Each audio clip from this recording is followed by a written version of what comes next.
कन्हैया कुमार, आप सभी का स्वागत है। आज के इस वीडियो में हम लोग बायोलॉजी अर्थात जीव विज्ञान के दूसरे अध्याय नियंत्रण एवं समन्वय का सभी इंपोर्टेंट क्वेश्चन करेंगे जो आपके आगे परीक्षा में पूछे जाने की संभावना बनती है। तो चलिए वीडियो को शुरू करते हैं। फर्स्ट नंबर क्वेश्चन है, हार्मोन स्रावित होता है। तो हार्मोन स्रावित होता है अंतःस्रावी ग्रंथि से, बहिःस्रावी ग्रंथि से, नलिका ग्रंथि से या इनमें से कोई नहीं। तो हार्मोन स्रावित होती है वो अंतःस्रावी ग्रंथि से होता है। एक का आंसर ए हो जाएगा। नेक्स्ट क्वेश्चन है, ग्वाइटर अथवा घेंघा पनपता है। तो ग्वाइटर अथवा घेंघा पनपता है चीनी की कमी से, आयोडीन की कमी से, रक्त की कमी से या मोटापा की कमी से। तो ग्वाइटर अथवा घेंघा पनपता है वो आयोडीन की कमी से पनपता है। दूसरा का आंसर बी हो जाएगा। नेक्स्ट क्वेश्चन है, थायरॉक्सिन का स्राव कहाँ होता है। तो थायरॉक्सिन का स्राव कहाँ होता है? थायराइड में, यकृत में, वृक्क में या वृषण में। तो थायरॉक्सिन का स्राव कहाँ होता है? तो थायराइड में होता है। 3 का आंसर ए हो जाएगा। नेक्स्ट क्वेश्चन है, मानव में डायलिसिस थैली है। तो मानव में डायलिसिस थैली है नेफ्रॉन, न्यूरॉन, माइक्रोकॉन्ड्रिया या कोई नहीं। तो मानव में डायलिसिस थैली है वो नेफ्रॉन है। 4 का आंसर ए हो जाएगा। नेक्स्ट क्वेश्चन है, भोजन का पचना किस प्रकार की अभिक्रिया है। तो भोजन का पचना किस प्रकार का अभिक्रिया है? उपचयन, संयोजन, अपचयन या विस्थापन। तो भोजन का पचना जो है वो उपचयन अभिक्रिया है। 5 का आंसर ए हो जाएगा। नेक्स्ट क्वेश्चन है, कौन सा पादप नियंत्रक फल बेचने वालों द्वारा उपयोग किया जाता है। तो कौन सा पादप नियंत्रक फल बेचने वालों द्वारा उपयोग किया जाता है? तो इथाइलिन किया जाता है। इथाइलिन जो है वह फल बेचने वाला द्वारा उपयोग किया जाता है। 6 का आंसर सी हो जाएगा। 7 नंबर क्वेश्चन है, वह संरचना जो उच्छिपन की पहचान कराती है वह कहलाती है। तो वह संरचना जो उच्छिपन की पहचान कराती है वह कहलाती है ग्राही, प्रभावक, उत्तरदायित्व या बेचैनी। तो वह संरचना जो उच्छिपन का पहचान कराती है उसे ग्राही कहते हैं। 7 का आंसर ए हो जाएगा। नेक्स्ट क्वेश्चन है, निम्नलिखित में से कौन एक अंतःस्रावी और बाह्यस्रावी ग्रंथि 2 प्रकार की होती हैं। तो निम्नलिखित में से कौन सी एक अंतःस्रावी और बाह्यस्रावी ग्रंथि दोनों एक प्रकार की होती है? तो अग्नाशय होती हैं। अग्नाशय जो है वह अंतःस्रावी और बाह्यस्रावी दोनों की प्रकार होती हैं।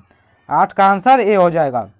नेक्स्ट क्वेश्चन है, कौन सी अंतःस्रावी ग्रंथि वृक्क के दोनों ओर ऊपर स्थित होती हैं। तो कौन सी अंतःस्रावी ग्रंथि वृक्क के दोनों ओर ऊपर स्थित होती हैं? गोनेडेट्स, पिट्यूटरी, अग्नाशय या एड्रिनल।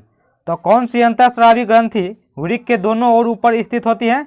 तो एड्रिनल होती हैं। 9 का आंसर डी हो जाएगा। नेक्स्ट क्वेश्चन है, जीवों में ध्वनि ग्रहण करने के लिए संवेदी अंग हैं। तो जीवों में ध्वनि ग्रहण करने के लिए संवेदी अंग है प्रकाशग्राही, ध्वनिग्राही, श्रवणग्राही या स्पर्शग्राही। तो जीवों में ध्वनि ग्रहण करने के लिए श्रवणग्राही संवेदी अंग है। 10 का आंसर सी हो जाएगा। नेक्स्ट क्वेश्चन है, वृक्क के ऊपर स्थित अंतःस्रावी ग्रंथि है। तो वृक्क के ऊपर स्थित अंतःस्रावी ग्रंथि है पीयूष ग्रंथि, पीनियल ग्रंथि, अधिवृक्क ग्रंथि या नन ऑफ दीज। तो वृक्क के ऊपर स्थित अंतःस्रावी ग्रंथि को अधिवृक्क ग्रंथि कहते हैं। 11 का आंसर सी हो जाएगा। नेक्स्ट क्वेश्चन है, अधिकतर पादप नियंत्रण उत्पन्न होता है। तो अधिकतर पादप नियंत्रण उत्पन्न होता है बढ़ते तने के अग्रभाग पर, बढ़ती जड़ के अग्रभाग पर, फ्लोएम की संवहनी नलिया पर, ए और बी दोनों। तो अधिकतर पादप नियंत्रण उत्पन्न होता है वो बढ़ते तने के अग्रभाग पर और बढ़ती जड़ के अग्रभाग पर। इसका आंसर डी हो जाएगा, ए और बी दोनों। नेक्स्ट क्वेश्चन है, बीज रहित फलों के बनने को कहते हैं। तो बीज रहित फलों के बनने को अग्रपराभिकता कहते हैं। अग्रपराभिकता बीज रहित फलों के बनने को कहते हैं। 14 का आंसर सी हो जाएगा। निम्नलिखित में से कौन सा पादप हार्मोन है। तो निम्नलिखित में से कौन सा पादप हार्मोन है? इंसुलिन, थायरॉक्सिन, एस्ट्रोजन या साइटोकाइनिन। तो निम्नलिखित में से कौन पादप हार्मोन है? तो साइटोकाइनिन जो है वो पादप हार्मोन है। 15 का आंसर डी हो जाएगा। नेक्स्ट क्वेश्चन है, दो तंत्रिका कोशिका के मध्य खाली स्थान को कहते हैं। तो दो तंत्रिका कोशिका के मध्य खाली स्थान को कहते हैं दूमिका, सिनेटिक दरार, एक्सॉन या आवेग। तो दो तंत्रिका कोशिका के मध्य खाली जगह को सिनेटिक दरार कहते हैं यानी सिनेप्स कहते हैं। 17 का आंसर बी हो जाएगा।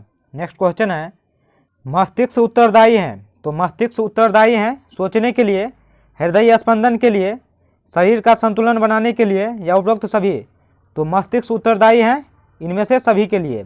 18 का आंसर डी हो जाएगा। नेक्स्ट क्वेश्चन है, बहुकोषीय जीवों में निम्न में से किस प्रकार का समन्वय पाया जाता है? तो बहुकोषीय जीवों में निम्न में से किस प्रकार का समन्वय पाया जाता है? रासायनिक समन्वय, तंत्रिका समन्वय, उपरोक्त दोनों या इनमें से कोई नहीं। तो बहुकोषीय जीवों में निम्न में से किस प्रकार का समन्वय पाया जाता है? तो उपरोक्त दोनों, रासायनिक समन्वय और तंत्रिका समन्वय। 19 का आंसर सी हो जाएगा। नेक्स्ट क्वेश्चन है, तंत्रिका कोशिकाएं कितने प्रकार की होती हैं? तो तंत्रिका कोशिकाएं कितने प्रकार की होती हैं? 1, 2, 3 या 4? तो तंत्रिका कोशिका जो हैं वो 3 प्रकार की होती हैं। 20 का आंसर सी हो जाएगा। नेक्स्ट क्वेश्चन है, प्रतिवर्ती चाप कहाँ बनते हैं? तो प्रतिवर्ती चाप कहाँ बनते हैं? मेरुरज्जु में, मस्तिष्क में, पेशी ऊतक में या इनमें से कोई नहीं। तो प्रतिवर्ती चाप जो है वो मेरुरज्जु में बनते हैं। 21 का आंसर ए हो जाएगा। नेक्स्ट क्वेश्चन है, शरीर की प्रधान नियंत्रण ग्रंथि किसे कहते हैं? तो शरीर की प्रधान नियंत्रण ग्रंथि किसे कहते हैं? तो पीयूष ग्रंथि को कहते हैं। 22 का आंसर बी हो जाएगा। नेक्स्ट क्वेश्चन है, अंतःस्रावी ग्रंथियाँ होती हैं। तो अंतःस्रावी ग्रंथियाँ होती हैं नलिका विहीनी, नलिका युक्त, दोनों या इनमें से कोई नहीं। तो अंतःस्रावी ग्रंथियाँ होती हैं वो नलिका वाहिनी होती हैं। तो इसका आंसर ए हो जाएगा। तो दोस्तों और क्वेश्चन हम नेक्स्ट वीडियो में लेके आएंगे। तो दोस्तों कैसा लगा ये वीडियो? क्या वीडियो आपको वाकई अच्छा लगा तो कमेंट करके ज़रूर बताइएगा। अगर कोई डाउट हो तो कमेंट में ज़रूर लिखिएगा। अपने फैमिली दोस्तों के साथ शेयर जरूर कीजिए और लाइक करना मत भूलिए, जिससे मेरा मोटिवेशनल बना रहे। फिर मिलते हैं एक और न्यू वीडियो के साथ। तब तक के लिए जय हिंद, जय भारत।